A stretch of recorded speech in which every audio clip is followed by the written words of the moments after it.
Bien-aimés dans le Seigneur, bonjour. Ce matin, notre thème c'est « Tout ne s'achète pas, mais tout a un prix. » Tout ne s'achète pas, mais tout a un prix. Dites à votre voisin, tout ne s'achète pas. Mais tout ne s'achète pas, mais tout a un prix. Tout ne s'achète pas, mais tout a un prix. La parole de Dieu est remplie de promesses. Il nous faut prendre toutes ces promesses au sérieux. Elles sont le lieu de la littéralité de notre foi. Dieu, à travers ses promesses, nous invite à le prendre au mot. Prenons Dieu au mot. Quand Dieu promet une chose, prenons-le au mot. Les promesses sont les lieux de la vérification de cet oracle divin sorti involontairement de la bouche de Balaam. Dieu n'est pas un homme pour mentir. Il n'est pas un fils d'homme pour revenir en arrière. Il n'est pas un fils d'homme pour se repentir. Dit-il quelque chose sans le faire? Ou parle-t-il sans agir? Non. Quand il a promis, il réalise. Il fait des promesses qui se réalisent. Pour la réalisation de ces promesses, c'est Dieu fidèle à ses promesses, nous demande à la lumière de l'évangile du jour de payer le prix de la grâce en mettant nos vies en mode insistance à travers la pratique du jeûne authentique. Dans la première lecture, vous avez senti, Dieu donne une série de promesses. Il promet des choses à son peuple. Dans l'évangile, on pose la question à Jésus. Nous jeûnons. Tes disciples ne jeûnent pas. Nous les pharisiens, nous jeûnons. Les disciples de Jean-Baptiste jeûnent. Mais tes disciples ne jeûnent pas. Pourquoi? Jésus dit non, l'époux est encore là. Un jour, l'époux leur sera enlevé. Ce jour-là, ils jeûneront. Mais ils jeûneront autrement. C'est là qu'il parle du vin nouveau et des outres neuves. C'est-à-dire qu'ils ne jeûneront pas avec la mentalité, votre mentalité là. Eux vont jeûner différemment. Amen. Alors, en prenant les deux lectures, j'ai dit, voilà, les promesses de Dieu sont là. Nous voulons qu'elles se réalisent en nos vies. Mais Dieu nous dit, à travers la deuxième lecture, l'évangile, il nous dit, il y a un prix à payer. Le prix à payer pour la réalisation des promesses divines, c'est le jeûne. Et un jeûne authentique. Un jeûne comme Jésus l'aime. Notre thème donc, tout ne s'achète pas, mais tout a un prix. Dieu ne va pas vous demander, tu veux la réalisation de ma promesse, donne $10,000. Non, tu ne vas pas acheter. Mais il y a un prix à payer. Et ça, c'est un principe qu'il faut mettre dans la vie. Tout ne s'achète pas, mais tout a un prix. Pour être en bonne santé, la santé n'a pas de prix. On le dit souvent. La santé n'a pas de prix. Mais pour demeurer en bonne santé, il faut payer le prix. Il faut se garder de ceci et de cela.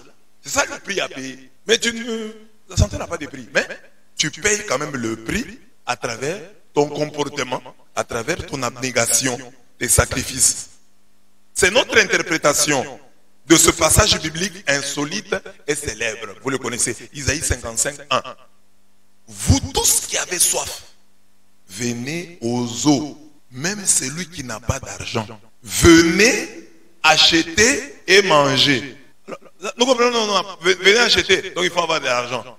Mais la Bible précise, venez acheter du vin et du lait sans argent. Comment on achète sans argent?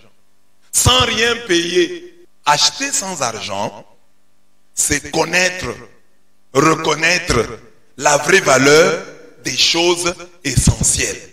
La vraie valeur des choses essentielles. Quand tu connais la vraie valeur des choses, que cette chose mérite que je me comporte de telle manière, tu en connais la valeur, tu as payé le prix. Ces choses essentielles nous demandent patience, effort, détermination, abnégation, sacrifice. Voilà le prix à payer.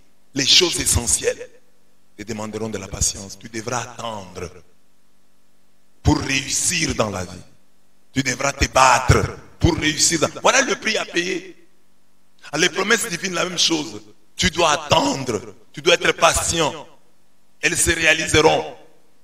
Tu dois les attendre dans l'abnégation, dans le sacrifice, dans l'effort. les promesses divines vont certainement se réaliser dans ta vie, mais au préalable, tu dois en payer le prix. Et aujourd'hui, on nous dit, le prix, c'est ton jeûne authentique. Dans cet enseignement, nous voulons dire à tous que la réalisation des prophéties, la réalisation des promesses divines a un prix. Le jeûne. Vous prenez 2 parties. Je fais 3.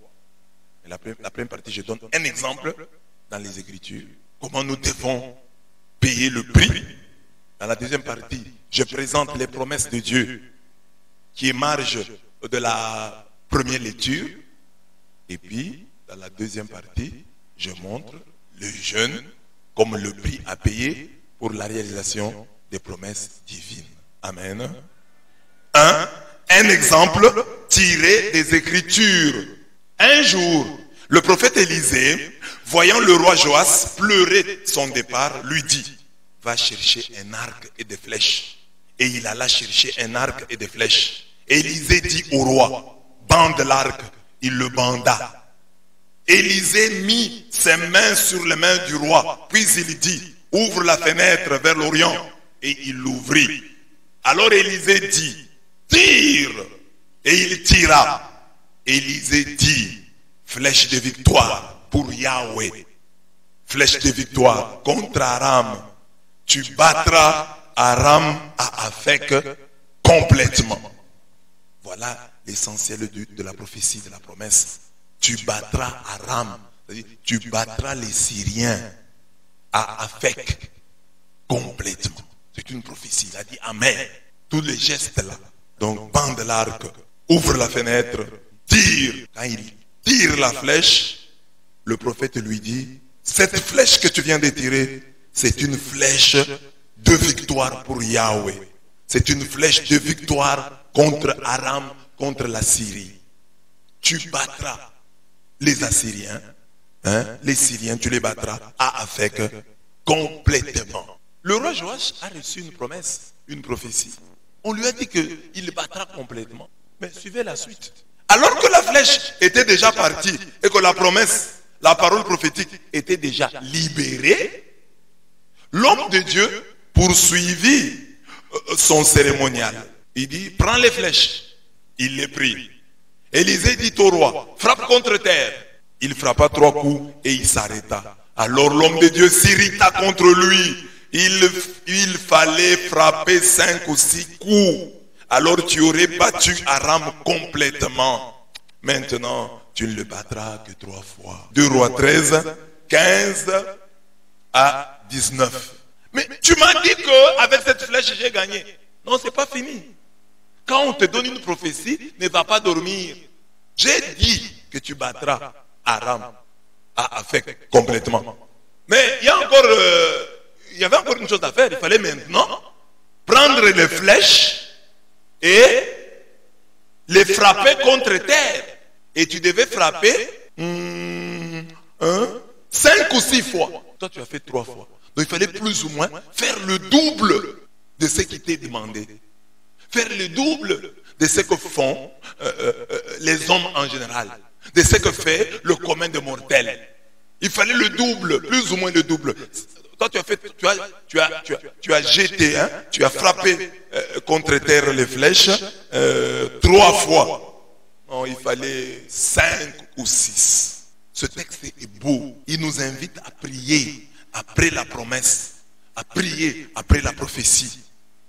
Nous ne devons pas dormir sur nos lauriers. Une fois que la promesse est faite et que la prophétie est libérée, nous devons prier jusqu'à ce que l'homme de Dieu nous arrête.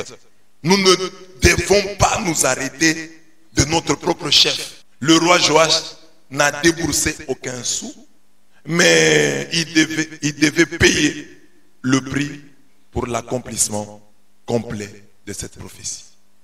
Amen. Donc quand il y a une promesse de Dieu, vous avez dit Amen, mais il y a des choses que vous devez encore faire.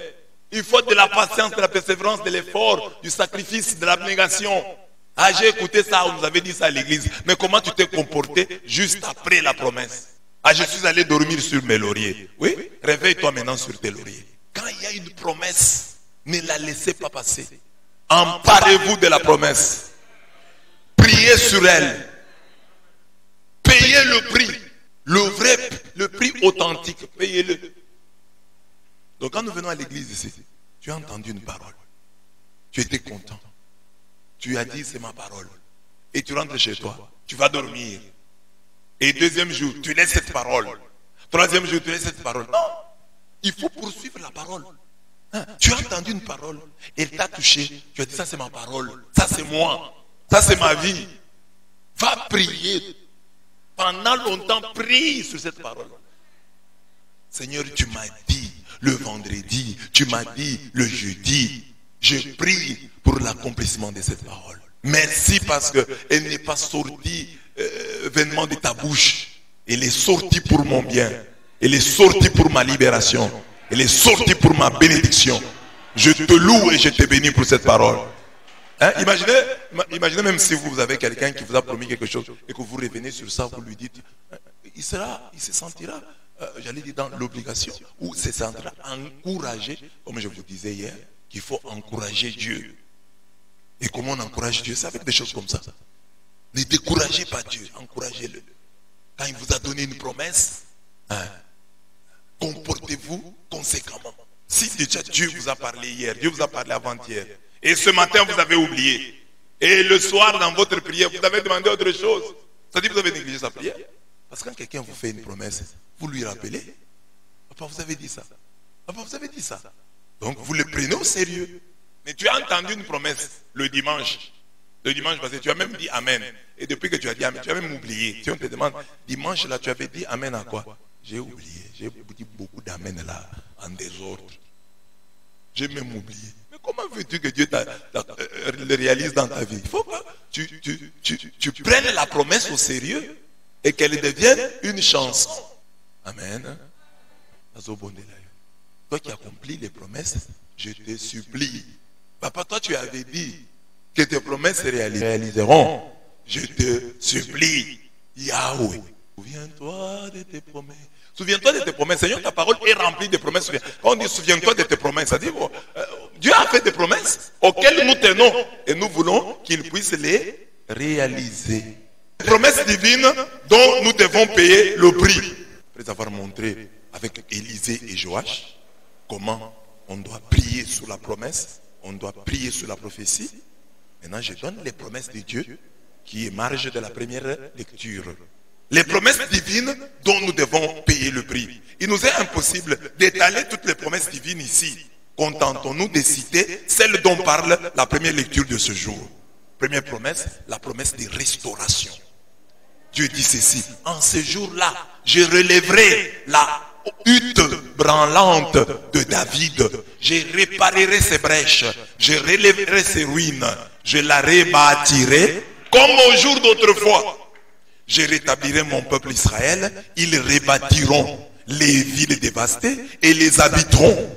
Je les planterai sur leur terre et ils ne seront plus arrachés de dessus la terre que je leur ai donnée, dit Yahweh ton Dieu.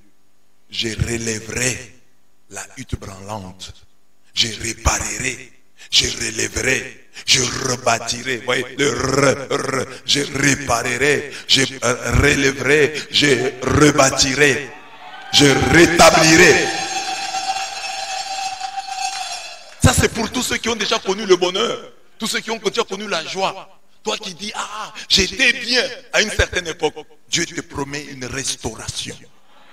J'avais une bonne santé, Dieu te promet une restauration. On vivait bien dans ce mariage, Dieu te promet la restauration. Il va réparer, il va relever, il va rétablir, il va rebâtir. Ça la restauration.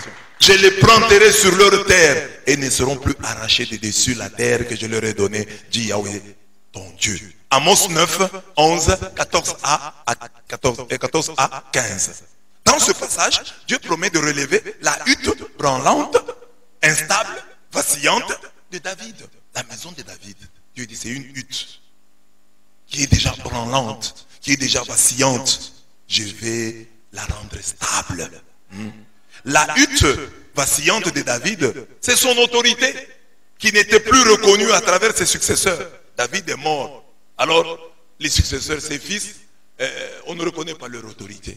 Alors, Dieu dit à travers Amos que je vais rétablir cette autorité méconnue. Dieu promet de réparer ses brèches, de relever ses ruines et de rebâtir cette maison, ce pouvoir, cette autorité comme autrefois. Comme nous le savons, les brèches sont les ouvertures faites à un mur, à une clôture. Les ruines sont quant à elles les décombres, les vestiges, les débris d'un édifice ancien ou écroulé. Les dieux qui s'occupent ainsi des brèches et des ruines est un Dieu restaurateur. Il y a des trous dans les murs. Il dit je vais réparer. Il y a des trous dans les murs. Il y a des ruines. Le mur est écroulé. Il dit je vais rebâtir. C'est un restaurateur. C'est un Dieu qui ne s'intéresse pas seulement aux jeunes qui naturellement sont tournés vers le futur. Il est aussi le Dieu qui rejoint les vieux, ceux qui pleurent leur passé glorieux. Ah, j'étais bien. Dieu a un message pour vous. Je vais vous restaurer. Tous ceux qui étaient bien à un certain moment et qui sentent qu'ils ne sont plus bien, Dieu te dit ce matin, je vais te restaurer. C'est un Dieu qui réhabilite, un Dieu qui restaure, un Dieu qui rétablit, un Dieu qui rebâtit. Il rétablit les êtres et les choses en leur état premier. C'est pourquoi on dit les restaurateurs. Cette promesse de restauration doit intéresser tous ceux qui sont farouchement opposés à la décadence. Dieu leur dit, à moi l'argent, à moi l'or. La gloire de ce deuxième temple sera plus grande que celle du premier. La gloire de ce second temple dépassera la première gloire. Pas que Dieu va te donner la même chose, non. Il dit, l'or et l'argent m'appartiennent. Donc je vais utiliser mon or et mon argent pour donner à ce temple une gloire beaucoup plus grande. Je vais donner à ce temple une gloire beaucoup plus grande. C'est pourquoi, même en pensant à ton passé, dis-toi que le meilleur est devant nous. Parce que Dieu, en te restaurant, va faire toujours mieux. Va ajouter un plus. Amen. Amen. Parce que tu vois, nous quand nous prions par rapport à notre passé, nous voulons que Dieu, en nous restaurant, nous donne la moitié de ce que nous avons eu autrefois. Nous donne plus ou moins. Non, Dieu dit, je vais vous restaurer. L'or et l'argent m'appartiennent. Je vais faire en sorte que la gloire qui va venir dépassera celle que vous avez déjà connue. Amen. Est-ce que cette parole est adressée à quelqu'un? Est-ce que cette parole est adressée à quelqu'un? Est-ce que ce matin quelqu'un comprend que c'est de lui qu'on parle? Est-ce que ce matin tu sens que c'est de toi qu'on parle? Que Dieu veut restaurer ton foyer, que Dieu veut restaurer ta famille, que Dieu veut restaurer tes finances, que Dieu veut restaurer ta santé. Mais je dis, tout ne s'achète pas, mais tout a un prix. Cette promesse de restauration a un prix. Il faut que tu continues à croire au Dieu de la restauration. Deuxième promesse, dans la première lecture, la promesse dont nous devons payer le prix, c'est la vitesse. L'homme se plaint beaucoup de la lenteur divine. Il en a même fait une doctrine. Dieu va lentement mais sûrement. La première lecture va à l'encontre. Mieux, elle relativise cette manière de penser en disant, voici venir de jour, oracle de Yahweh, où se suivront de près laboureur et moissonneur, où se suivront de près celui qui foule les raisins et celui qui répand la sémence. Dieu dit, il n'y aura plus de délai. Maintenant, ça va aller vite. Tu sèmes, tu récoltes. Tu laboures, tu moissonnes. Tu répands la sémence, tu foules les raisins. Ça va aller vite maintenant. Le laboureur et le moissonneur vont marcher ensemble. Amen. C'est une belle promesse. Le laboureur là, il est en toi. À travers les efforts que tu fournis, c'est le laboureur. Quand tu vas à l'école, c'est le laboureur. Quand tu vas au travail, c'est le laboureur. Mais quand tu as un salaire, un bon salaire, c'est le moissonneur. Quand tu as de bons résultats, c'est le moissonneur. Mais on dit que les deux vont marcher ensemble. Tu sèmes, tu récoltes. Tu sèmes, tu récoltes. Tu sèmes, tu récoltes. Donc, le laboureur est en toi et le moissonneur est en toi. Tu n'as plus à attendre. Ça s'est fait au même moment. Tu laboures, tu récoltes. Tu laboures, tu moissonnes. Tu jettes la semence, tu foules les raisins. Amen. En parlant du laboureur et du moissonneur qui se suivent de près, la Bible indique que beaucoup de temps ne s'écoulera plus entre la promesse divine et sa réalisation. Entre la prière et son exaucement. Amen. Entre l'offrande et la preuve de son agrément. Tu offres et Dieu te montre qu'il a agréé l'offrande. Tout ira vite. Sois vite guéri. Sois vite restauré. Sois vite béni. Il y a des gens ici qui sont réputés. Ils marchent toujours vite. Ils mangent vite. Ils parlent vite. Mais sois aussi vite béni. Sois aussi vite guéri. Ah, j'ai fait seulement une petite prière là. Dieu m'a vite guéri. Dieu m'a vite béni. Dieu m'a vite restauré. C'est allé très vite. Amen. Nous qui avons trop attendu, nous avons besoin de la vitesse. Le Seigneur ne nous fera plus attendre. Si nous le connaissons déjà comme le Dieu de l'escalier, il promet de se manifester en nous comme celui de l'ascenseur. De l'ascenseur. Amen. Vitesse. Regarde le célibataire qui est devant, le célibataire qui est derrière. Que Dieu mette de la... Que le laboureur et le moissonneur marchent ensemble. Le laboureur, c'est celui qui suit les filles là en cours de route. Qui est en cours de bonjour. Tantine, tantine, bonjour. Tantine, bonjour, bonjour. Mais tu ne concrétises pas. Dis seulement bonjour. Tantine, bonjour. Tantine, comment ça va? Tantine, ceci, cela. Concrétise ça maintenant. Tantine, je viens me présenter le samedi. Et le samedi, tu te présentes. Tantine, voilà tel jour, il y aura mariage coutumier. Que Dieu mette de la vitesse. Pour les oncles et pour les tantes. Mais il faut parfois dire aussi dans la vie, Seigneur, que je me marie vite. Seigneur, que je voyage vite, que je termine vite mes études. Je ne veux pas reprendre une année. Que je réussisse vite. Que j'aille de l'avant vite. Tu oublies souvent cet adverbe-là, tu l'oublies souvent. Alors maintenant, c'est compliqué. Mets-le dans tes prières. Vite, réponds-moi, Seigneur. Vite, réponds-moi, Seigneur. Agis pour l'honneur de ton nom. Troisième promesse, contenue dans la première lecture. Nous avons vu que ici, c'est Amos 9, 13a. Dieu dit, le laboureur et le moissonneur vont marcher ensemble. C'est-à-dire que tu sèmes, tu moissonnes. Tu n'as pas à attendre. Tu construis une maison, tu l'habites. Donc tu la termines. Ceux qui ont des chantiers, terminez vite. Nous qui avons notre chantier, terminons vite. Que le laboureur et le moissonneur marchent ensemble. Nous qui sommes en train de construire, que nous puissions aussi être ceux qui vont entrer dans cette église, qui vont y prier. Parce que il y a des gens qui ont déjà quitté. Alors, donc ils vont apprendre qu'on a terminé. Ils prient enfin là. Non, il faut que toi tu sois là.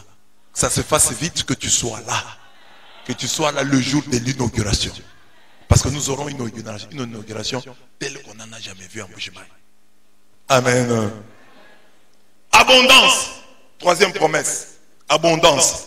Les chrétiens ont souvent peur de l'abondance. Ils partent souvent de ce texte. Je te demande deux choses, mon Dieu. Ne me les refuse pas jusqu'au jour de ma mort. Éloigne de moi la fausseté et le mensonge. Ne me donne ni la pauvreté ni la richesse. Donne-moi seulement mon comptant de pain. Car avec l'abondance, je pourrais te laisser et dire, qui donc est Yahweh? Et dans les dénuements, je pourrais me mettre à voler. Ce serait déshonorer le nom de mon Dieu. Proverbe 30, 7 à 9 dit, ne me donne pas l'abondance, parce que si j'ai abondamment de biens, je vais te rejeter, je vais commencer à dire, Dieu c'est qui est Yahweh. Alors ne me donne pas l'abondance, donne-moi mon comptant de pain, le peu qui me suffit là, ça, donne-moi. Vous voyez, avec ce texte, les chrétiens peuvent rejeter l'abondance, penser que l'abondance est d'origine diabolique. Ceux qui font de ce texte leur leitmotiv devraient lire le texte qui parle des richesses de Job. Un craignant Dieu dont le Seigneur était très fier. Donc Job était abondamment béni. En effet, Job possédait 7000 brebis. C'est abondant, ce n'est pas abondant. 3000 chameaux, c'est peu. 500 paires de bœufs, c'est peu. C'est peu. Est-ce que c'est peu? 500 paires de bœufs. 500 ânesses et de très nombreux serviteurs. Les serviteurs ont dit on ne compte même pas. Ils étaient très nombreux. C'est l'abondance. Mais on dit que Job craignait Dieu. Et Dieu était fier de Job. Donc si l'abondance t'effraie, souviens-toi de Job. Job était abondamment béni, mais il continuait à craindre Dieu. Et Dieu était très fier de lui. Que Dieu te donne l'abondance de Job. Que Dieu te donne une abondance qui ne te séparera jamais de lui. Que Dieu te donne l'abondance comme celle de Job, qui te garde sur le chemin du Seigneur. Amen. On comprend pourquoi, dans la première lecture de ce jour, le Seigneur de l'abondance est formel. Il dit, les montagnes sointeront de jus de raisin. Toutes les collines deviendront liquides. C'est-à-dire, il y aura tellement du vin, de la joie, que même les montagnes seront liquides. Vous imaginez une montagne liquide? Donc il y aura beaucoup de vin. Il y aura une pluie de vin. Et le vin, c'est la joie. Le vin qui réjouit le cœur. C'est-à-dire, il y aura beaucoup de joie. Hein? Les montagnes sointeront de jus de raisin. Le jus de raisin, avec le raisin, on fait le vin. Alors on dit, les collines deviendront liquides. Amos 9, 13b. Cette abondance de vin nous rappelle le temps du Shiloh. Qu'est-ce qu'on nous dit en Genèse plutôt 49. Genèse 49, 8 à 12. On dit quoi? On dit, Judas, toi, tes frères te loueront. Ta main est sur la nuque de tes ennemis. Donc tu auras ta main mise sur la nuque de tes ennemis. C'est toi qui seras au-dessus d'eux. Ils ne seront pas au-dessus de toi. Que ta main soit sur la nuque de tes ennemis. Et les fils de ton père s'inclineront devant toi. Judas est un jeune lion. De la proie, mon fils, tu es remonté. Il s'est accroupi, s'est couché comme une lionne. Qui le ferait lever? Sois aussi comme un lion. Quand tu es quelque part, que personne ne t'enlève. Sinon Dieu lui-même. Ah, nous allons tout faire, on va l'enlever. Je suis un lion, je suis une lionne. Tu ne peux pas m'enlever.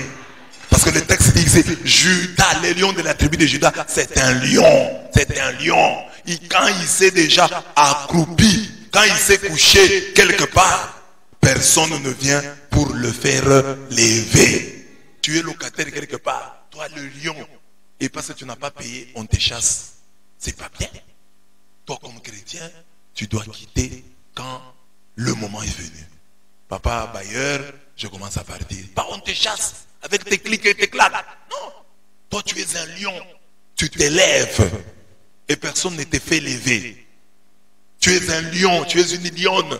Personne ne peut prendre ton mariage. C'est toi-même quand tu décideras de partir, tu partiras. Mais il y a une autre femme qui vient et qui te déboulonne. Non, tu es une lionne. Il y a un autre homme qui vient qui te déboulonne. Comme les garçons qui sont ici. Ils trouvent toujours des filles, mais ils sont toujours déboulonnés. Un lion, on ne le déboulonne pas. Il s'élève lui-même. Lève-toi toi-même. Dis toi-même maintenant c'est fini. Mais pas que quelqu'un vienne te chasser. Tu es un lion. Tu es une lionne. Amen. Amen. Est-ce que tu as compris? Amen.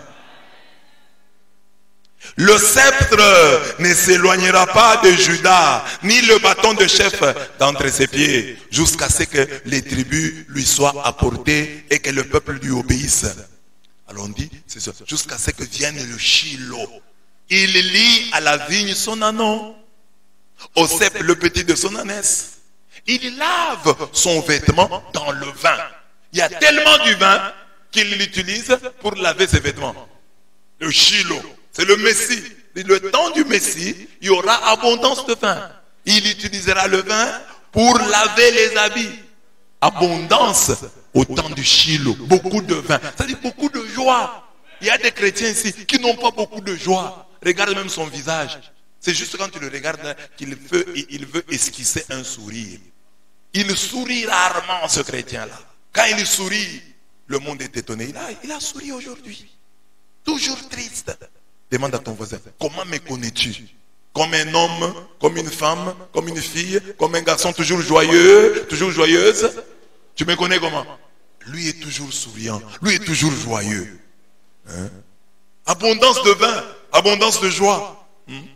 Il lave son vêtement dans le vin, son habit dans le sang des raisins. Le sang des raisins, c'est toujours le vin. Hein? Ses yeux sont troubles de vin. Le Messie, on dit, ses yeux seront troubles de vin. C'est-à-dire, dans ses yeux, ses yeux seront rougis par le vin. L'abondance est une promesse de Dieu, mes bien-aimés. Il faut prendre Dieu au mot. Dieu a promis l'abondance. Quand tu pries, tu as un petit repas chez toi. Rappelle à Dieu sa promesse de l'abondance. Père, tu as promis l'abondance. Où est l'abondance sur ma table? Où est l'abondance? Tu passes dans ton magasin là. Hein? Parce que tu as un magasin. Tu as même une cuisine et un magasin. Et dans le magasin là, il n'y a rien. Qu'est-ce que tu achètes en sac? Même la braise. Tu peux toujours par tas. Tu peux payer un sac de braise. La farine, la dernière fois où le sac de farine est entré dans ta maison, c'est quand? Le Dieu de l'abondance. Que tu aies un sac de farine. Que des sacs de farine entrent chez toi. Que des sacs de braise entrent chez toi. Que des cartons de poissons entrent chez toi. L'abondance. C'est ton rêve.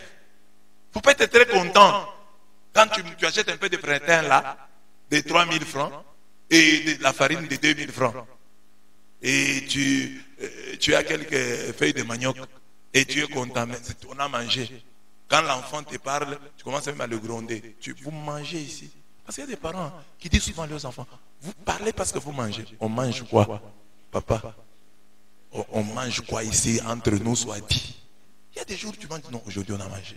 Il y avait le haricot, il y avait le riz, il y avait la viande. Tout ça, papa. Hein? Mangez aussi aujourd'hui. Dieu nous a bénis. Si tu te souviens du jour où tu as bien mangé, c'est le jour où on t'a invité à une fête. Là, tu as fait quand même le choix, tu as pris ceci, tu as pris ça. Mais chez toi, tu y es obligé. Tu n'as pas le choix. Il y a des femmes ici, qui n'aiment pas le foufou. Chez elles ne mangent pas. C'est pourquoi les filles, il faut beaucoup prier. Quand je vous vois vous blaguer là, c'est votre problème.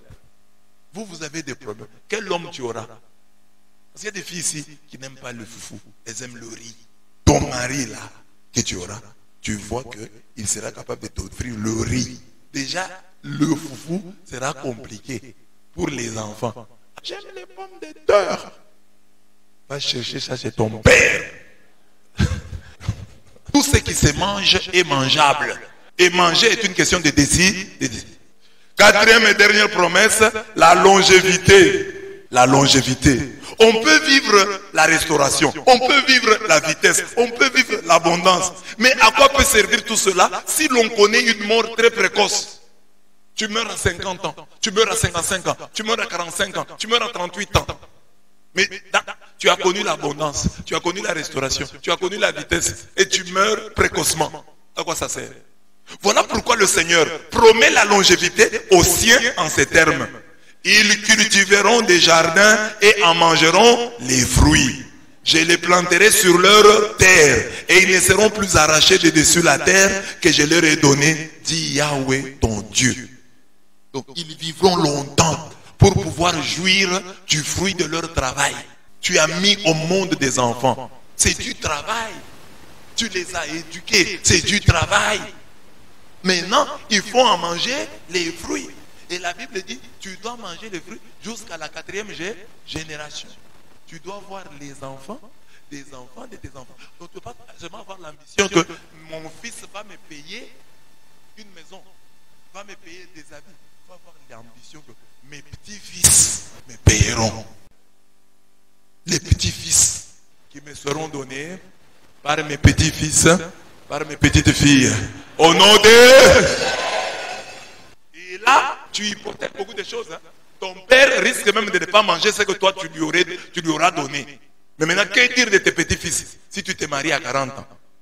Parce qu'à l'allure où vont les choses, il y a des gens, nous voyons qu'ils vont se marier à 40 ans. Mangeront les fruits, je les planterai sur leur terre et ils ne seront plus arrachés. Que personne ne t'arrache de cette terre. Que tu meurs, que tu partes. Oh, il a été arraché. Il ne voulait pas partir. Il est mort en pleurant. Je meurs jeune.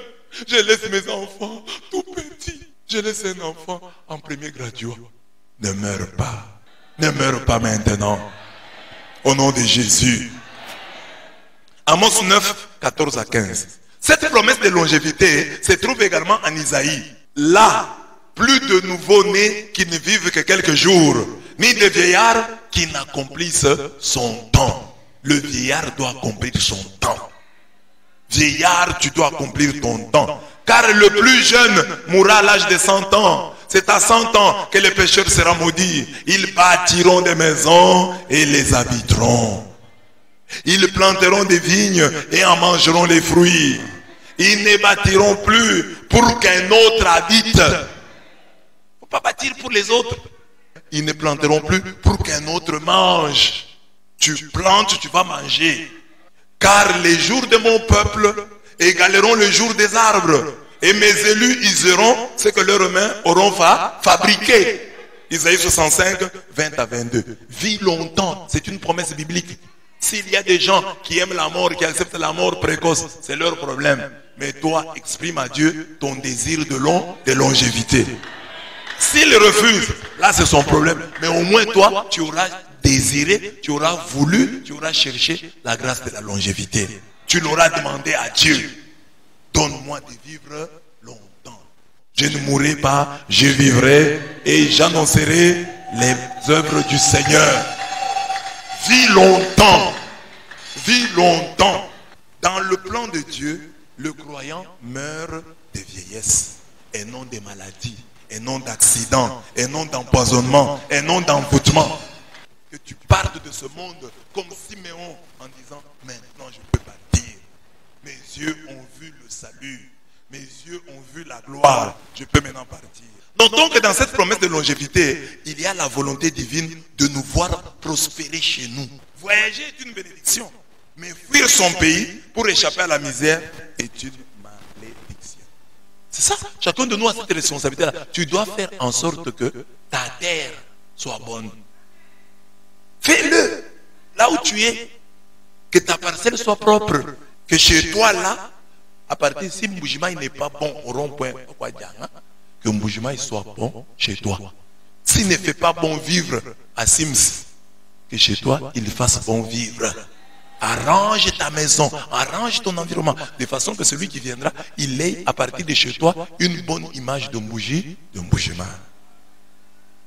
Amen. Est-ce que vous avez les 4 promesses? Vous avez les 4 promesses? Première promesse. Deuxième promesse. Troisième promesse. Et 4e promesse. Bon, maintenant on dit la suite du texte devient facile. On dit maintenant, il y a un prix à payer. Et le prix à payer c'est quoi? Jeûne. Jeûne. Pour que la promesse se réalise. Le jeûne ça veut dire, Seigneur, je tiens beaucoup à ça. Quand tu refuses de jeûner et que chaque jour tu manges, donc tu dis à Dieu, l'abondance là je m'en fous.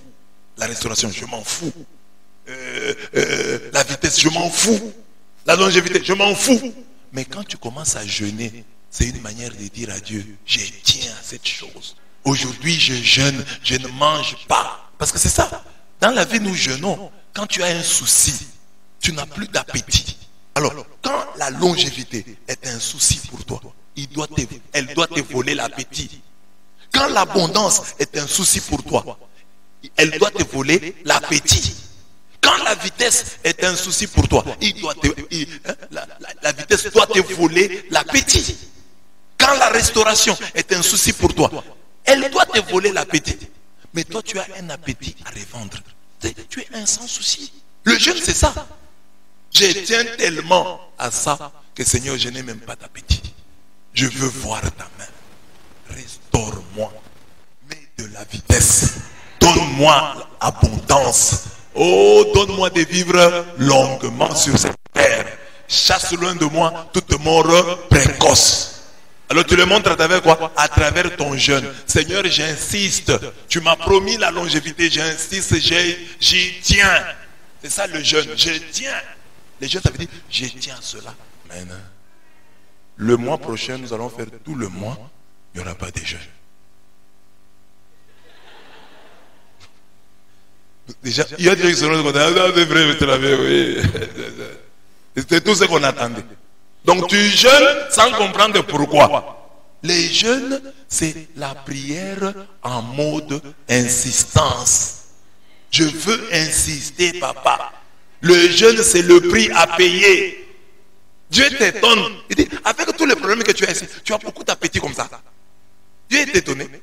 C'est que ce n'est pas un souci pour toi. C'est le cadet de tes soucis. Quand tu veux montrer à Dieu que tu tiens à une chose, tu jeûnes. Et c'est ce qui nous arrive dans la vie.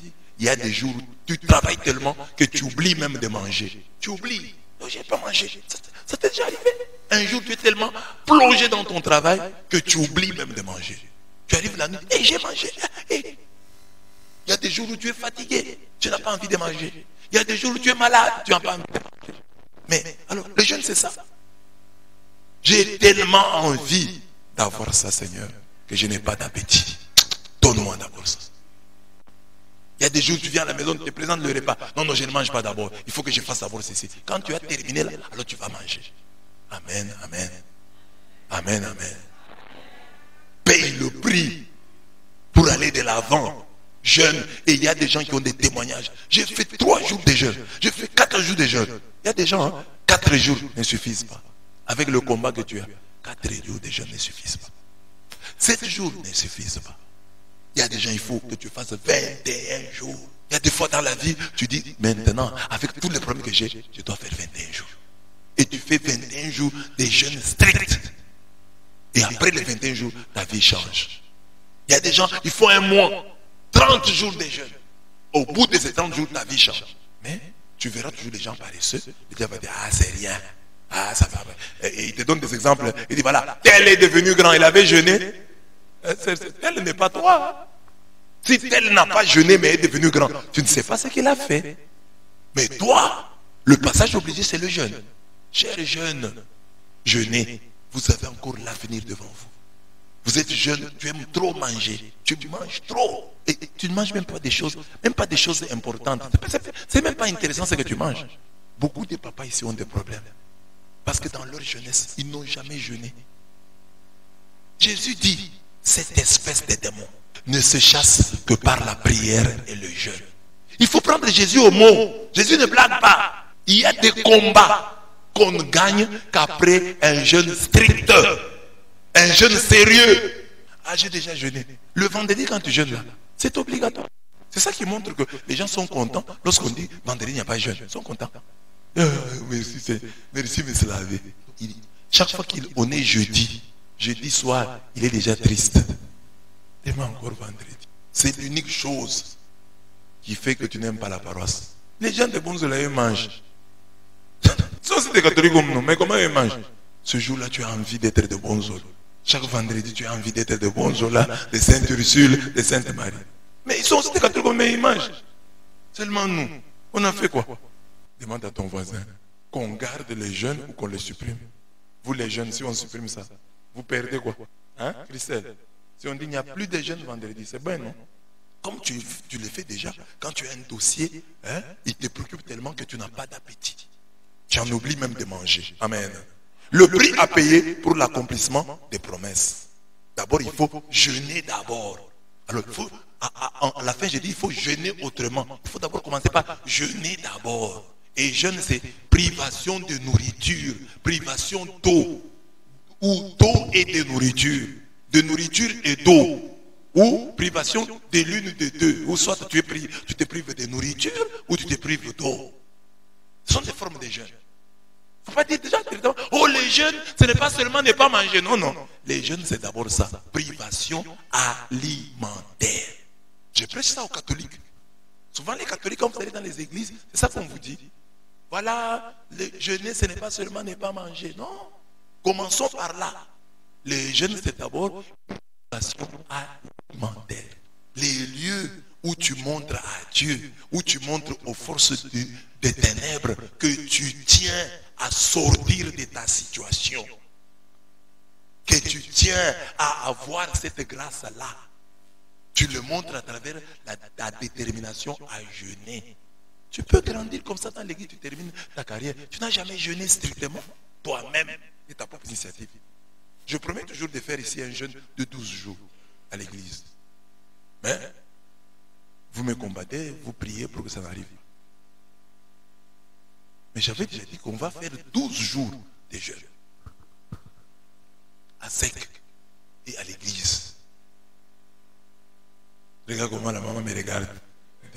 Vous voulez nous tuer ou quoi? 12 jours. Hein? À sec. Tu veux aller plus loin, paye le prix. Et Dieu dit, cette espèce de démon ne s'échasse que par la prière et le jeûne.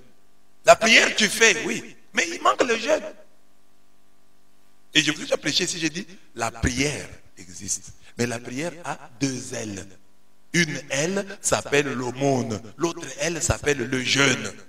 Alors, je donne ici dans le texte deux exemples des grands qui ont jeûné. David a jeûné. Tout roi qu'il était, il a jeûné. Et je donne le jeûne de Daniel. C'était un grand monsieur, un grand personnage. 21 jours durant, Daniel a jeûné. Pourquoi? Parce qu'il voulait recevoir des révélations. Lui n'a pas jeûné, David a jeûné parce qu'il ne voulait pas que son fils, né, fruit d'un adultère, puisse mourir. J'ai toujours prêché là-dessus que vous avez des enfants nés légitimement, des bons enfants que vous avez acquis dans le mariage. Et vous ne jeûnez pas pour eux. Mais David a jeûné. Il y a des papas ici. Son fils, sa fille est malade. Il mange avec beaucoup d'appétit. L'enfant est là. Il touche le corps. Fièvre, hein? Mais tu t'entres en jeûne. David a jeûné pour un enfant, pour un bâtard. David a jeûné pour un bâtard. Toi, tu as un fils légitime, reçu de Dieu, en bonne et due forme. Et tu ne jeûnes pas pour lui. Tu vois comment ton enfant, il était intelligent, il devient de moins en moins intelligent. Il n'aime plus les études. Il est en train de devenir voyou. Et tu ne pries pas. Et tu ne jeûnes pas. Mais tu dis que tu l'aimes. Quand on parle de cet enfant à l'église, tu dis, voilà, on a humilié ma fille. Vous créez même l'association des chrétiens dont les filles ont été humiliées par le curé. Ces filles-là, pour qui vous dites on vous a humilié, vous avez déjà jeûné pour elles. Vous avez déjà jeûné pour vos enfants. On a humilié ma fille. Mais la même fille-là, où est-ce que toi tu as déjà jeûné pour elle? Parce que David, avec un bâtard, il a jeûné. Tous les parents sont ici. Hein? Si on injurie ta fille, tu vas entrer en scène. Vous avez injuré ma fille. Vous avez injuré mon fils. Mais ce même fils-là que tu aimes, tu as déjà jeûné pour lui. Il y a des parents ici. Si on engrosse leurs filles, il y aura tremblement de terre, poursuite judiciaire avec incendie du village natal du violeur. Mais ils n'ont jamais jeûné pour leur fille. Seigneur, le jeûne d'aujourd'hui, c'est pour ma fille. Afin que telle et telle chose ne lui arrive pas. Je jeûne pour ça. Je tiens pour ça. Que ma fille m'honore. Que ma fille m'honore. Que ma fille se marie. Vierge, papa. Vierge, Seigneur. Qu'elle se marie vierge. C'est pour ça que je ne mange pas. Ça me préoccupe tellement. Ça me préoccupe tellement, papa. Ça me préoccupe tellement que ma fille soit gardée. Qu'elle m'honore. Qu'elle soit ma fierté. Le jour de son mariage, que je sois fier d'elle. Que je sois fier d'elle. Tu n'as jamais jeûné. Mais un jour seulement, tu apprends qu'un garçon lui a fait un SMS. Le nombre de gifles que tu vas administrer à ces garçons-là est incalculable. Le texte dit, il jeûnait strictement. Et David, c'est pas ça l'unique endroit. Hein. Lui-même dit, au psaume 109, verset 24, il dit, hein, à tant jeûner, mes genoux fléchissent, ma chair est amaigrie, faute d'huile. Donc il jeûnait. C'est pas seulement ce jour-là. Il avait l'habitude de jeûner. Et là, il a jeûné pour sauver la vie d'un bâtard. Il a quitté son lit. Il n'a pas mangé. Il a jeûné strictement. C'est quand il apprend que l'enfant est mort qu'il renonce à son jeûne. Mais il a jeûné strictement. Toi, tu jeûnes pour tes enfants. Tu as des garçons, tu as des filles. Tu ne vois pas qu'ils ont besoin du jeûne de leur papa, du jeûne de leur maman. Daniel, lui, c'était pour Dieu, afin de recourir à la prière et aux supplications, en jeûnant et en prenant la sac et la cendre. Daniel 9:3. En ces temps-là, moi, Daniel, je fus 3 semaines dans le deuil. Je ne mangeais aucun mets délicat. Il n'entra ni viande ni vin dans ma bouche. Et je ne moignis point jusqu'à ce que les 3 semaines furent accomplies. Pas même, il n'utilise même pas la pommade, pas d'onction, ni rien. Ça, c'est Daniel. C'est un grand. Et toi, tu es petit, tu ne jeûnes pas. Il me dit, c'est toujours dans le livre de Daniel. Daniel 10. 12 à 14. Il me dit, Daniel, ne crains rien, car dès le premier jour où tu as eu à cœur de comprendre, de t'humilier devant moi, devant ton Dieu, tes paroles ont été entendues, et c'est à cause de tes paroles que je viens. Les chefs du royaume des Perses m'ont résisté 21 jours, mais voici. Michel, l'un des principaux chefs, est venu en mon secours. Et je suis demeuré là auprès du roi des Perses. Je viens maintenant pour te faire connaître ce qui doit arriver à ton peuple dans la suite des temps, car la vision concerne ces temps-là. Donc, quand 3 semaines durant, lui était dans le jeûne. Donc, il a commencé à prier. Il a commencé à jeûner. Dieu a envoyé un ange. Et le combat de cet ange avec le prince, le démon là, Perse, les chefs du royaume des Perses, a duré pendant les 21 jours de son jeûne. Donc, c'est au bout de ces 21 jours qu'il a obtenu la victoire. Et regardez comment le diable ne veut pas que tu jeûnes. Parce qu'il sait que le jour où tu vas vraiment jeûner, tu auras la victoire. Il te fait mal jeûner. Il te fait jeûner sans que tu intériorises le jeûne. Pourquoi? Parce qu'il sait que si tu jeûnes bien, ton mari sera bien, ta femme sera bien. Les choses changeront dans ta vie. Et il fait tout. Regarde comment les jeûnes paraissent difficiles pour toi. Mais j'ai déjà prêché ici. Plusieurs fois, je vous ai déjà dit, les gens qui prennent la décision de ne pas manger parce qu'on leur a fait du mal, ils arrivent. Quand tu es à la maison, quelqu'un s'est joué de toi. À cause de son repas, tu dis, je ne mange plus. Tu vas voir, tu auras la force pour ne pas manger. Parce que c'est le diable qui t'habite. Mais prends la décision d'observer un jeûne pour ta délivrance, pour ta vie. Tu verras que c'est lourd, c'est difficile. Pourquoi? Parce que le diable sait que les jeûnes lui fait très mal. Le diable n'accepte pas que quelqu'un, pour son bonheur, pour la gloire du Dieu Tout-Puissant, que l'homme puisse se priver de nourriture. C'est pourquoi la première tentation, quand le diable vient vers Jésus, ce n'est pas le pouvoir, hein? Ce n'est pas l'honneur, hein? C'est le manger. Si tu es fils de Dieu, transforme ces pierres en pain. C'est ça la tentation. Changer les pierres en pain. On ne mange pas. Et si tu as réussi ça dans ta vie, c'est déjà quelque chose. Si aujourd'hui, dans ta jeunesse ici, tu t'es battu plusieurs fois pour jeûner, je t'ai dit que ta victoire est certaine. Parce que déjà tu as battu les démons là qui n'aiment pas que les gens jeûnent. Tu l'as battu plusieurs fois. Il est venu, il y avait un bon repas. Et regardez, quand tu veux jeûner seul, tu vas seulement à la maison, là on achète la viande. Chaque fois que tu veux jeûner, regarde bien, tu verras. Tu auras des opportunités de repas terribles. Il y a des papas de l'église qui m'ont déjà dit ça. Pendant le carême, c'est là qu'il y a une formation. Il y a la formation là. Des bons repas. Là, la tentation, c'est quoi? Bon, quand même, hein, c'est pas. Si je ne mange pas ça, ça sonne mal. Hein? Les gens vont penser que je suis orgueilleux, que je vais me montrer. Le jeûne doit être un secret avec mon Dieu. Alors, si je mange ici, vous voyez, mais si je ne mange pas, les gens vont commencer à dire, me poser des questions, pourquoi tu ne manges pas? Et je dois commencer à y répondre, c'est pas bien. Il mange, et il abîme son jeûne. Et le diable est content, tout content d'avoir réussi son coup. Amen. Qui est ce Daniel qui jeûne durant 21 jours? C'est un homme élevé en dignité. Le roi Nabuchodonosor lui fit de nombreux et riches présents. Il lui donna le commandement de toute la province de Babylone et l'établit chef suprême de tous les sages de Babylone. Daniel pria le roi de remettre l'intendance de la province de Babylone à Shadrach, Meshach et Abednego. Et Daniel était à la cour du roi.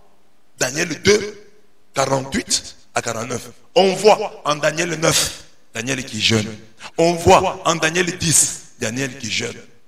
Hein? Mais Daniel, en Daniel 2, Daniel c'est un homme élevé. Il est déjà élevé. Il peut même donner du travail à ses frères. Il est dans un pays étranger et il dit au roi de donner l'intendance, c'est-à-dire l'économie, les finances, de les remettre entre les mains de ses frères, Shadrach, Meshach et Abednego. Lui-même est à la cour et il est là, il a une grande influence. Mais cet homme-là jeûne. Toi, tu n'as rien, tu n'es rien, tu refuses de jeûner. David a jeûné, tout roi qu'il était. Daniel, élevé en dignité, jeûné. Il recevait les présents du roi. Il était en contact avec le roi, mais il jeûnait. Toi, tu ne jeûnes pas. Il y a des gens qui ont des dons, des talents. Il y a des talents, des dons, des charismes qui se maintiennent à travers les jeûnes. Oh, avant, j'avais des visions, j'ai recevais des messages. Maintenant, je ne les reçois plus. Mais tu ne jeûnes plus. Il y a excès de nourriture dans ton corps. Et l'excès de nourriture dans ton corps inhibe la capacité de voir, ta voyance, ta clairvoyance, ton extra-lucidité est inhibée par l'abondance des viandes et des nourritures dans ton corps. Jeûner autrement. J'ai dit jeûner d'abord, mais j'ai dit jeûner autrement. C'est ce que Jésus nous dit. Il dit dans l'évangile, après avoir parlé du jeûne, il dit, personne ne rajoute une pièce de drap non foulé à un vieux vêtement, car le morceau rapporté tire sur le vêtement et la déchirure s'aggrave. On ne met pas non plus du vin nouveau dans des outres vieilles. Autrement, les outres éclatent, le vin se répand et les outres sont perdues. Mais on met du vin nouveau dans des outres neuves et l'un et l'autre se conservent. Donc, il ne faut pas que les gens qui ont une certaine mentalité, on vienne leur apprendre à jeûner. Ils ne vont pas faire un bon jeûne. Nouvel esprit, une nouvelle mentalité pour pouvoir jeûner à la Jésus, pour pouvoir jeûner à la manière de Jésus. Et comment on jeûne à la manière de Jésus? Le texte nous dit, Matthieu 6, 16 à 18, quand vous jeûnez, ne vous donnez pas un air sombre, comme font les hypocrites. Jeûnez en gardant la joie. Ne jeûnez pas pour gêner les autres. Comment les hypocrites jeûnent? Ils prennent une mine de fête pour que les hommes voient bien qu'ils jeûnent. Ils ne jeûnent pas pour Dieu, ils jeûnent pour que les hommes voient qu'ils jeûnent. Tu jeûnes mal, tu jeûnes hypocritement, tu jeûnes pour te faire voir, c'est pas bien.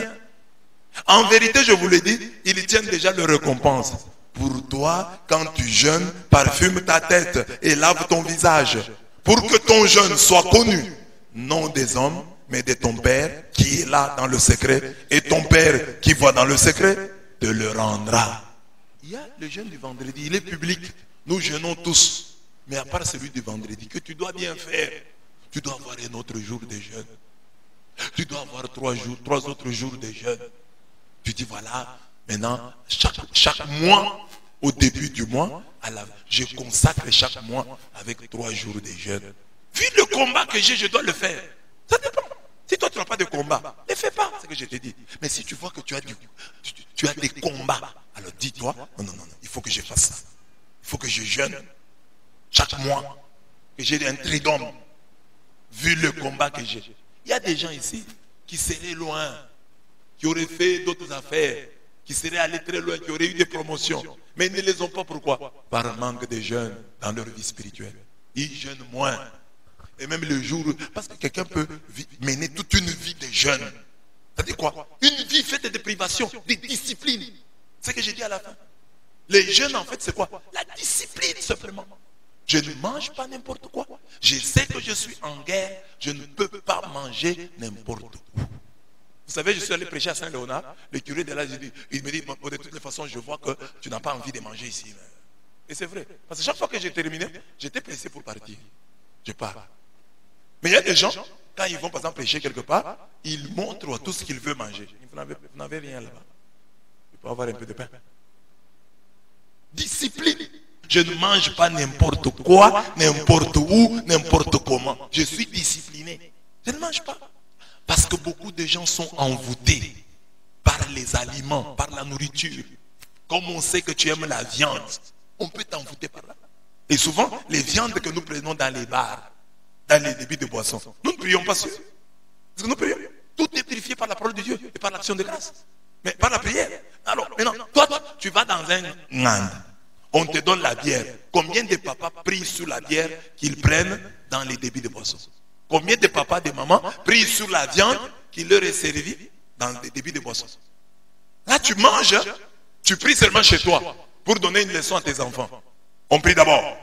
Au nom du Père, au nom du Fils et du Saint-Esprit, bénis Seigneur ce repas. Mais quand tu es dans un bar, on te donne la viande. Tu ne pries pas. Quand nous prions, pour toi, quand tu jeûnes, parfume ta tête.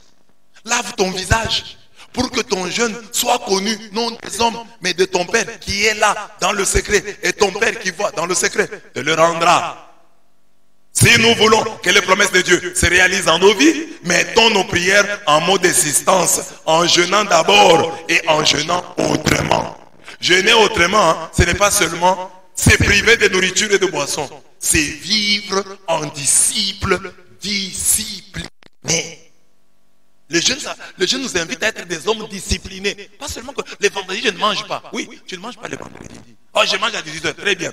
Mais est-ce que tu es un homme discipliné? Est-ce que tu as des principes? Est-ce qu'il y a des choses dans ta vie que tu ne fais pas? Il y a des frontières que tu ne franchis pas? Ça, je ne peux pas faire. C'est dans mes principes. C'est ça le jeûne. Le jeûne, c'est une école de la discipline. Que le ciel te connaisse comme une personne disciplinée.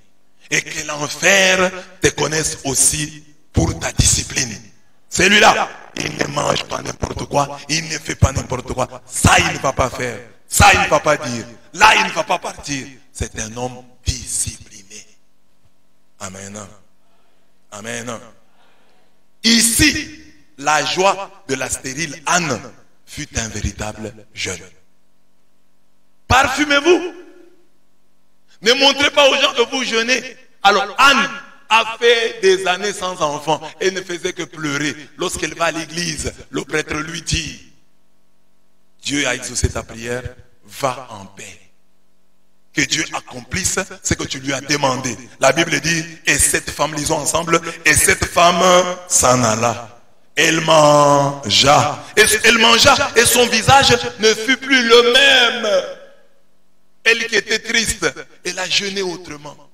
Le jeûne d'Anne consista à manger. Amen. Donc, manger peut devenir un jeûne. Vous comprenez? C'est-à-dire, une personne qui ne mange pas naturellement, parce qu'elle n'a pas d'appétit, elle a trop de problèmes. Cette personne-là, pour elle, manger peut devenir un jeûne.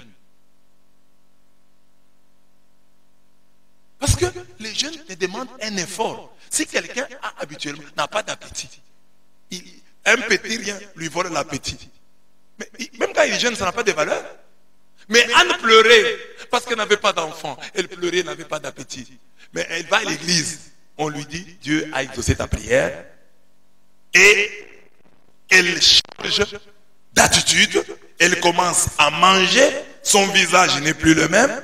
Les textes continuent. Lisons. Elkana connut Anne sa femme. Et l'Éternel se souvint d'elle. Dans le cours de l'année, Anne devint enceinte. Et elle enfanta un fils qu'elle nomma Samuel. Car dit-elle, je l'ai demandé à l'Éternel. Donc, le jeûne, c'est un changement d'attitude. Et Anne s'est disciplinée. Moi, je pleurais tout ce temps parce que je n'ai pas d'enfant. Je suis allé à l'église et je pleurais. Et l'homme de Dieu m'a dit, je retrouve la joie. Et quand il a retrouvé la joie, il a eu l'enfant. Si quelqu'un refuse de manger Parce que c'est dans ses habitudes. Quand il a un problème, il ne mange pas. Ce n'est pas un jeûne. Ça, tu continues dans ta manière de vivre. Pour toi, qui perd l'appétit quand tu as des problèmes? Jeûner, c'est manger. Commence à manger maintenant, au nom de ta foi, au nom de ton espérance. Vous voyez donc que les choses de Dieu sont compliquées. Quelqu'un peut être tout le temps un petit rien, lui vole l'appétit, et puis après, il a un problème, il écoute un enseignement et il commence à jeûner. Il ne jeûne pas. Il continue ses habitudes, ses sales habitudes, de ne pas manger quand il a des problèmes. Mais le jeûne, Anne a fait un jeûne différent. Elle a mangé. Elle qui ne mangeait pas, elle a mangé. Elle a retrouvé sa joie. Elle qui était souvent triste. Et Dieu lui a donné l'enfant.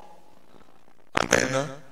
Donc, le jeûne signifie quoi? Surpasse-toi. Fais ce que tu ne fais. Tu n'as pas l'habitude de faire. Va au-delà de toi-même. C'est-à-dire, le prix à payer, c'est aller au-delà de soi-même. Il y a les promesses de Dieu. Va au-delà de toi-même. Montre à Dieu que, à cause de ta volonté de sortir de cette situation, tu es capable d'aller au-delà de toi-même. Tu es capable de donner la meilleure version de toi-même. Est-ce que quelqu'un me suit? Chaque fois que le prix des promesses est payé, l'homme adore en ces termes. Si tu payes le prix des promesses, tu vas adorer Dieu en ces termes. Lisons ensemble. Je me prosterne dans ton saint temple et je célèbre ton nom à cause de ta bonté et de ta fidélité. Car ta renommée s'est accrue par l'accomplissement de tes promesses. Tu t'es fait un nom en accomplissant tes promesses. Chaque fois que tu accomplis tes promesses, ta gloire grandit. Dieu a tenu, Dieu a accompli, Dieu a réalisé ses promesses. Ta renommée s'est accrue par l'accomplissement de tes promesses. Que la renommée de Dieu s'accroisse par l'accomplissement de ses promesses. Je répète, que la renommée de Dieu s'accroisse par l'accomplissement des promesses. Et pourquoi aujourd'hui tu es à la messe? Et le jour où tu es venu à la messe ce samedi, la prédication est celle-là. Ah papa, c'est Dieu qui te parle. Maman, c'est Dieu qui te parle. Dieu ne fait rien au hasard. Tu es là et on dit que tu n'as pas bien jeûné jusque-là. On dit qu'il faut que tu jeûnes. Les promesses sont là. Elles sont bien alléchantes pour toi. Tu sens que ce sont des bonnes promesses. Tu as besoin qu'elles se réalisent dans ta vie. On dit il faut jeûner. Mais toi, tel que tu manges beaucoup et sérieusement. Et puis tu as épousé une femme aussi qui mange. Tu as épousé un mari, un mangeur. Vous vous êtes retrouvés dans un couple de mangeurs de cuivre. Comment vous allez avoir la victoire? Et je m'adresse surtout aux jeunes, petits. Au début du mariage, tu avais jeûné. C'est le moment de jeûner. Quand tu jeûnes, tu deviens clairvoyant. Et Dieu te montre le chemin. Tout ne s'achète pas, mais tout a un prix. Tout ne s'achète pas, mais tout a un prix. Tu vois des gens qui réussissent dans le monde des ténèbres. Ils ont payé le prix à Satan. Cette espèce de démon ne se chasse que par la prière. Et les jeunes, il faut payer le prix. Ne prends pas cet enseignement comme si l'on enseignait quelqu'un d'autre. Il s'adresse à toi. Dieu te parle à toi. Parce que quelqu'un peut dire non, ça on dit aux autres, moi je suis encore un enfant. Ça on dit aux autres, moi je suis encore jeune. Moi je dois encore continuer à manger. Je vais commencer à jeûner dans 3 jours. Procrastination spirituelle. Je vais commencer à jeûner quand j'aurai tel âge. Là je suis encore petite. Je peux encore manger comme je veux. Qui te dit que quand tu auras 30 ans, tu sauras maintenant jeûner? Jeûne maintenant. Et vous n'avez pas de raison de ne pas jeûner. Vous avez la joie, la chance d'avoir un prêtre qui vous dit ça. Il y a des gens qui ont des prêtres. Le prêtre dit, lui-même ne jeûne pas. Il y a des prêtres qui ne jeûnent pas. Ils ne jeûneront pour rien. Donc vendredi, ils mangent sérieusement. Alors, quand vous aurez un tel prêtre, vous allez jeûner. Parce que lui-même d'abord ne jeûne pas. Et lui-même est contre les jeûnes. Non, en Afrique on souffre déjà beaucoup. Pourquoi jeûner? Déjà notre vie là c'est un jeûne. Vous pouvez avoir un curé qui vous dira ça. Mais la Bible dit autre chose. Et des paroles comme ça, c'est vrai, aujourd'hui j'ai dit ça. Peut-être ça vous fait mal. Mais lorsque vous aurez un curé qui vous dira ça, vous allez rire. Et je vous l'ai dit souvent pour les deux choses là, la prière et les jeûnes. Pourquoi est-ce que le diable rend la prière et les jeûnes difficiles? Regarde, toutes les fois que tu veux prier, Satan fait tout pour que tu ne pries pas. Quand tu veux jeûner, Satan fait tout pour que tu ne jeûnes pas. Pourquoi? Il sait que ça lui fait mal. Alors si tu es un enfant de Dieu, tu dois chercher à faire mal à Satan. Comme la prière lui fait mal, je prie. Comme le jeûne lui fait mal, je prie. Je jeûne, je prie. Non seulement pour la gloire de Dieu, je jeûne et je prie aussi pour faire mal au diable. Parce que le diable meurt en lui-même quand il voit un homme capable pour son bonheur et pour la gloire de son Dieu de se priver de l'essentiel, du nécessaire. L'homme doit manger, c'est une nécessité qui s'impose à lui. Mais l'homme, pour la gloire de Dieu, pour son propre bonheur, l'homme s'en prive. Ça fait très mal au diable. Quand un homme, malgré la fatigue, se met à genoux, ça fait très mal au diable. Quand un homme, malgré les problèmes, se met à genoux et prie, et loue Dieu et adore Dieu, ça fait très mal au diable. Souvenez-vous chaque fois que chaque fois que vous vous mettez à genoux, le diable a très mal. Alors maintenant, comme vous êtes disciples de Jésus-Christ, et votre rôle c'est de faire mal au diable, faites-lui mal en priant. Et en priant, vous imposez ce qui vous coûte, la prière qui vous coûte là, c'est ça que vous devez faire. Lui va vous dire, bon, comme vous tenez à prier, priez même assis sur les lits. Mettez-vous à genoux. Bon, il va vous dire, bon, comme vous mettez à genoux, ne chantez pas, chantez. Comme vous mettez à genoux, ne lisez pas la Bible, lisez la Bible pendant votre moment de prière. Et jeûnez. Comme il vous dit, non, jeûnez. 18 heures, vous sentez qu'il commence à vous précipiter pour que vous puissiez manger. Dites-lui, comme tu fais ça, je mange à 19 heures maintenant. Il vient encore dire, je vais aller jusqu'à 20 heures. Résistez au diable, il fuira loin d'eux. C'est ainsi que les gens, il y a des gens ici, quand je prêche sur les jeunes là, ils ne comprennent pas comment je peux dire que les jeunes est difficile. Parce que tellement ils ont résisté au diable, le diable les a même laissés. Donc demandons à Dieu de nous donner, puisque les promesses sont là, elles sont alléchantes. Nous voulons les voir se réaliser en nos vies. Alors, demandons à Dieu de nous donner la force d'en payer le prix. Et Dieu nous dit aujourd'hui que le prix, c'est le jeûne. Que Dieu vous bénisse.